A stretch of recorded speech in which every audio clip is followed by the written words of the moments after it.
Yeah, I enjoy Navi D's videos. Me and him are supposed to collab, man, but I don't know. He hasn't gotten back to me on email. I don't know. Maybe he saw me talk about one of his other videos and he was just like, "F this guy."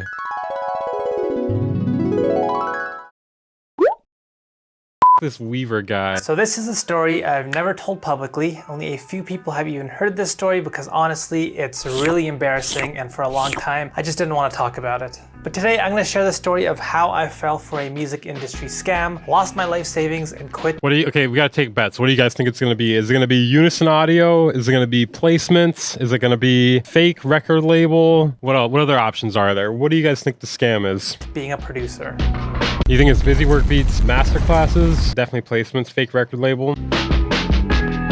So to tell the story, we need to rewind 10 years. I've been producing for a few years at this point, but I'm mostly just working with smaller artists. Let's see, 10 years ago, I'm thinking it's not placements because I don't think scamming for placements was like too much of a thing yet. So I'm gonna say fake record label. One day I'm on the internet and I see people talking about this new artist named Joey Badass. And everyone's saying he's gonna be the next big thing. So I take Maybe it was fake placements.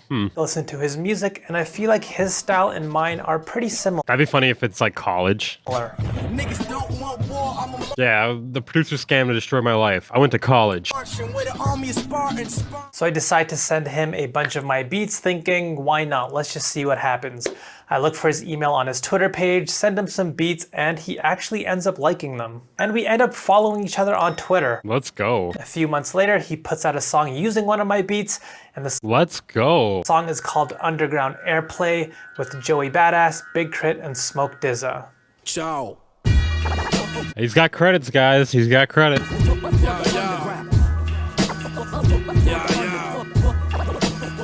What you got to say about this, Dame? Dame Taylor, huh? There was some fire credits. Yeah, dude. And I still remember the day this song came out, sitting on my computer watching the music video, being so happy. This felt like a huge step for me. But this is where things start to take a turn for the worse. Uh-oh. After the song comes out, a bunch of people follow me on Twitter. Some of them are guys from Joey Badass's crew, and one of them is Joey Badass's manager, whose name is Johnny Shipes. Huh. Do you think it's Johnny Shipes here? I think that's who it could be. And this is a really important detail, so make sure you remember this part. After I got the follow on Twitter from Joey's manager, I also ended up getting an email from him. In the email, he introduces himself, tells me who he is, and that if I have any other beats, that I should send them over to him so he can share them with his other artists that he's working with. And this felt like a huge opportunity. Johnny Shipes worked with Big Crit and Nipsey Hussle, among other artists, so I was really excited. Now around this time, there was something else happening in my life and I was going through some pretty big changes. For the first time in my life, Dude, the face, man. I moved from the city that I grew up in and I went to Toronto all on my own with just the money that I'd saved up. I didn't have a job, so my plan was to start Human gang. applying for one right away. And this is when things start to get really crazy. One day I was applying for jobs just like any other day and I get an email from Johnny and he says that he's recently talked to Kendrick Lamar. This is when things get really, really embarrassing. He says that Kendrick Lamar was looking for new producers to work with for his album that he was working on with J. Cole. For those that don't know or don't remember, way back there were these rumors that Kendrick and J. Cole were gonna drop an album together, and it was this mythical album that everyone always talked about. And Johnny told me that the album was I'm glad that never happened. and they're looking for producers for this album, and that I should send some of my beats over to Kendrick Lamar. And he actually gives me his email. And at this point, I'm freaking out, thinking this is an opportunity of a lifetime. Kendrick recently put out Good Kid, Mad City. He was huge. So now I have a decision to make. Should I get a job and just try my best to work on beats for this album in my free time? Or should I focus everything I have on making beats for this album, but risk everything that I'd saved up to this point? And I chose the second option. And for the better part of a year, I spent day and night working on beats for this album, hoping that this opportunity would finally help me become a full-time producer. And as you can imagine, the entire time I'm working on these beats, my bank account is just getting smaller and smaller. Is this actually a scam?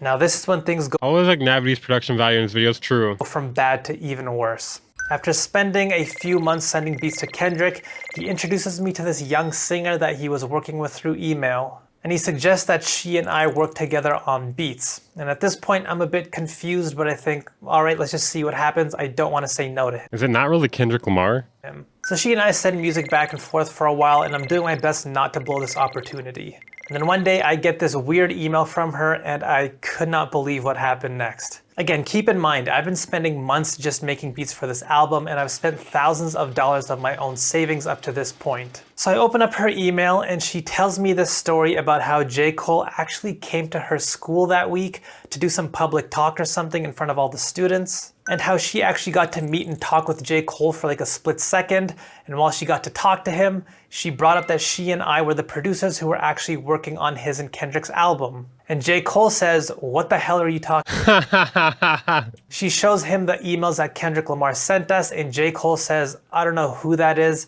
but it's not Kendrick Lamar." Oh my god, dude. So I think fake placements was it, right? Sorta? That's kind of close. So she basically let me Email fraud, I guess? know that the guy who I've been talking to is basically a scammer, pretending to be Kendrick just to get free beats, and this entire opportunity was just BS. And I couldn't believe it. I actually remember I was in such a state of denial that I actually accused her Oh my god, dude, no.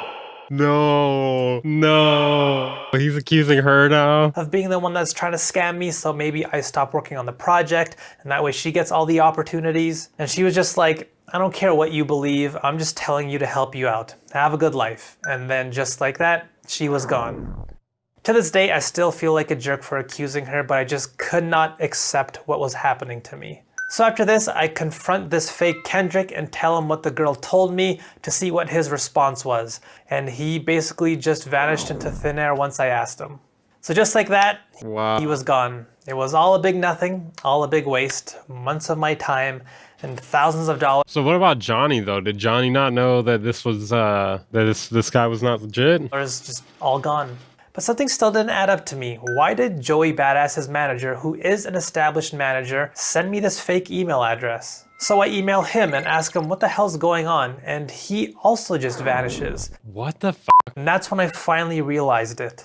None of these people were real. Wow. So here's basically what happened. Some random person saw that Johnny Shapes followed me on Twitter and immediately used this as an opportunity to scam me. He reached out with his fake email address saying he was Johnny Shapes, and I believed it because the real Johnny Shapes had just followed me on Twitter just like the day before. And this guy went out of Wow, that's a pretty good scam. his way to pull this elaborate scam that ended up costing me everything, all just so he could get some free beats. And so after using my entire life savings on nothing, I was pretty depressed. A while back, I put out this video where I talked about how I failed at becoming a music producer and why I eventually quit. This story is something that I left out from that video, but it was basically the straw that broke the camel's back. After this, I decided to leave producing forever. Now, after thinking long and hard about this story, I'm reminded of this popular quote by physicist Richard Feynman, which is that you must not fool yourself and you are the easiest person to fool. Honestly, there were red flags all over the place. There were things that I could have done to prevent this all from happening,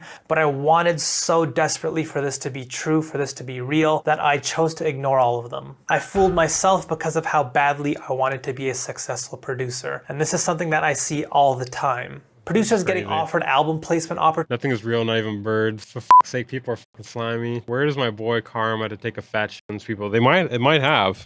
But only if they pay $200 to some random guy on Instagram. And so I wanted to make this video for you. There are people out there who know how badly you also want to become a successful producer. And some of them are willing to use that against you just to get what they want from you. So be careful. Now I do want to end this on a positive note because I am a positive guy. After this happened to me, it started my long winding road that eventually led me here onto YouTube and to you. And I'm very happy. Crying. Are you crying? No, I'm not crying.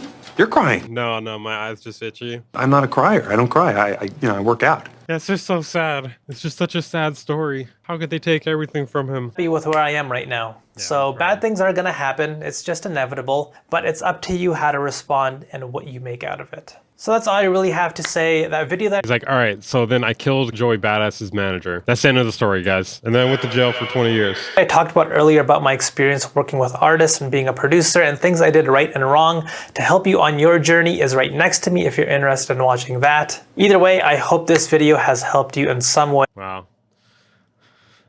That was crazy. That was actually insane.